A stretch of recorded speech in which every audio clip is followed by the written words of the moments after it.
Damos la bienvenida ahora a Bernardo Toro. Bernardo Toro es un escritor chileno afincado en París. Bienvenido a Isla. Gracias.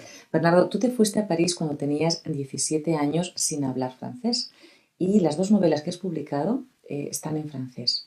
¿Cómo nos explicas este cambio de lengua? Es difícil de explicar porque yo pienso que la vocación literaria no es algo que se decide, eh, es algo que tú puedes comprender como una necesidad interior, pero no es algo que tú decidas como decides ser ingeniero o te fijas, ¿no? En ese orden. Y yo pienso que ese deseo de escribir y la lengua en la cual tú lo haces son prácticamente una misma cosa. Entonces, comprender por qué tú escribes y comprender, en este caso, por qué lo hago en francés, es la verdad una misma pregunta para la cual yo no tengo respuesta, en realidad. ¿Vas a traducir esas novelas al español? Sí, ¿Las vas a traducir tú? sí, claro. ¿Has empezado ya o No, todavía no. porque crees que vas a tener alguna dificultad o Claro, porque un idioma implica muchas cosas, implica toda una visión del mundo y una forma de proceder, de pensar también, no solamente expresarse. Indudablemente, si hubiera escrito eso directamente en español, no lo habría hecho de la misma manera.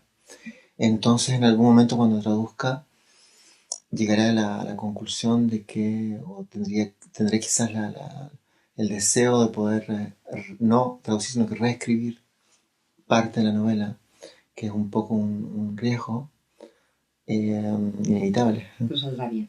Al contrario de muchos otros chilenos, tú vives en París por decisión propia. Fuiste cuando tenías 17 años y aunque no es un exilio voluntario, sin embargo en tu primera novela, Contratiempos, hablas de la dictadura chilena, de todo lo que supuso el exilio y todos los problemas que hubo.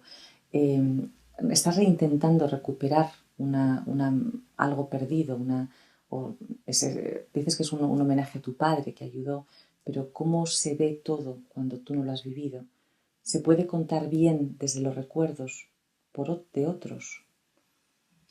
Mi voluntad cuando me fui de Chile fue el deseo casi utópico, imposible de poder recomenzar de nuevo mi vida, es decir, en cierta forma renacer de nuevo. Eso es como deseo, es muy importante y es vital y es dinámico, es un motor importante de la vida de una persona, sobre todo cuando se tiene 17 años. Pero llega el momento en que, en mi caso fue hace los 30, 35 años, que me di cuenta que era imposible rehacerse de nuevo y renacer. Es una, es como deseo es posible, pero como realidad es imposible de cumplir. Y en ese momento, cuando me di cuenta de eso, comprendí que gran parte de mi historia, de lo que yo era, pasaba por Chile y por la historia de Chile. Y entonces el dispositivo de esa novela cuenta la historia de dos personas, una que es exiliada voluntaria, en este caso el hombre, y una mujer que es exiliada verdadera, obligatoria, que estuvo obligada a exiliarse por problemas políticos. Y entonces el encuentro entre alguien que se va de su país para olvidar un poco todo lo que vivió ahí y alguien que al contrario se siente mal en el país de adopción, en este caso Francia, y que piensa mucho en volver.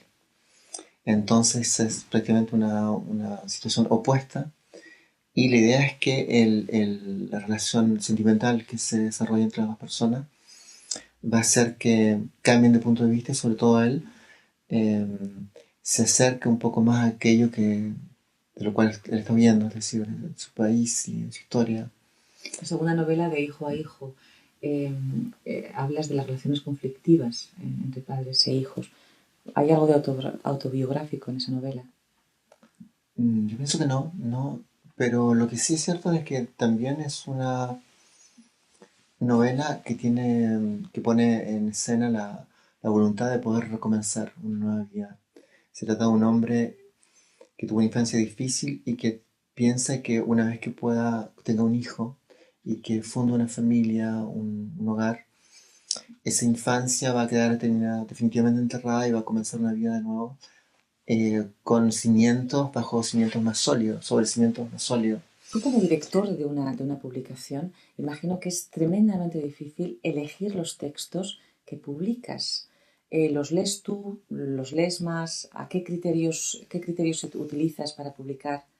Tenemos un comité de lectura, recibimos muchísimos textos porque hoy en día se sigue escribiendo tanto o más cuentos que antes, pero los cuentos se publican poco en libros. Entonces las revistas como la mía, que es una de las más importantes en Francia, eh, juegan un rol muy importante en la difusión del cuento, en la publicación y la difusión del cuento. Eso hace que nosotros recibimos muchísimos cuentos cada número y tenemos un comité de lectura. Se trata de una revista que no tiene ninguna orientación formal preestablecida, es decir, que se quiere abierta a todo tipo de escritura. Por lo tanto, eso me fuerza de manera permanente a comprender el interés y la importancia y la calidad de escrituras que están al opuesto de lo que yo hago. ¿No te has sentido tentado de escribir un relato breve, una narración breve como los que publicas? Los cuentos es un arte muy particular. Yo he leído, no sé, más como 50, no, 5.000 cuentos. La revista existe hace 15 años. Y curiosamente, mientras más he leído cuentos, más me doy cuenta de que es un arte complicado, del cual no conozco mucho la receta. Y me doy cuenta, en mi caso personal, que yo soy totalmente un novelista y que nunca seré un cuentista. ¿Y piensas en español o en francés o ya no? Yo pienso que uno piensa mucho por imágenes. El pensamiento verbal funciona a veces, pero la mayoría de las veces por imágenes analógicas que pensamos, lo que permite que el pensamiento va muy rápido. Si realmente uno pensara con palabras, pensaría muy lentamente.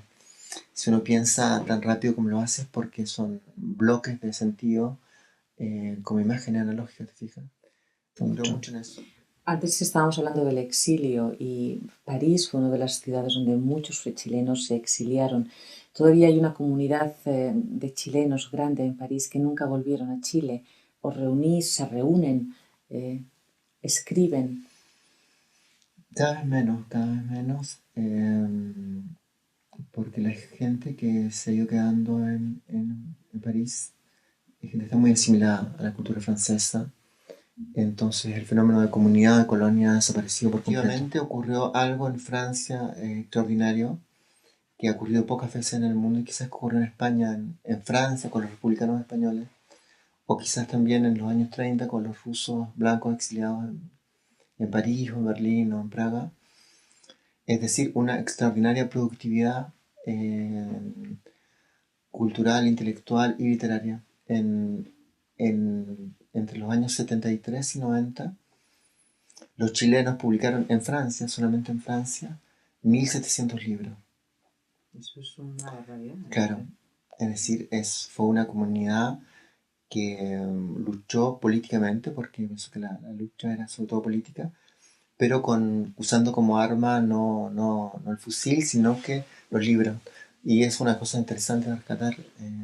Y yo me siento, a pesar de haber pasado al enemigo escribiendo en francés, yo me siento un poco el heredero de toda esa tradición intelectual chilena. Cuando dices te sientes al enemigo, ¿alguien te ha reprochado que escribas en francés? Claro, claro, por supuesto. Además que ese primer libro sobre el exilio chileno, para mí uno de los objetivos de la literatura es tratar de contar las cosas como realmente fueron, tratar de hacer llegar un poco más de verdad y de salir de las idealizaciones, te fijas, de la manera en que uno quiere ver las cosas. Entonces yo hago un relato que a mi juicio es bastante cercano a la verdad del exilio, del verdadero exilio. Y claro, resulta para la gente un poco descarnado, un poco duro, un poco... Y además contado en francés. Y en francés, claro. Pero sigue siendo un magnífico libro y como tú dices, rescatando de la memoria cosas que de verdad ocurrieron. Y la Sí, literatura sirve para hacer que no, para hacer que no exista el olvido. exactamente. Bernardo, muchísimas gracias por venir Gracias a al ti, festival y esta gracias a ti. semana.